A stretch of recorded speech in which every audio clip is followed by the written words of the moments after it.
পটাশকে এখন খাওয়াবো। বাজে হচ্ছে 12টা 15।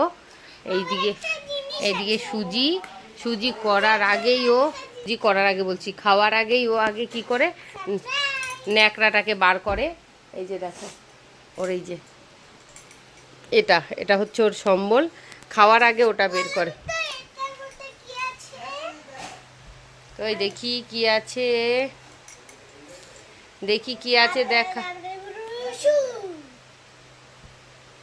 দেখাও। ওয়াও, কালারিং কি এগুলো? গুলি। কি দারুণ তো গুলিগুলো, বলগুলো দেখতে বেশ সুন্দর। দেখো দেখি, এ পুরো সব কাচের বল। রাখ দেখি কাপটার মধ্যে, পটাশ কাপের মধ্যে রাখ। কি সুন্দর দেখো গুলির কালারগুলো, হেব্বি সুন্দর দেখো কালারগুলো।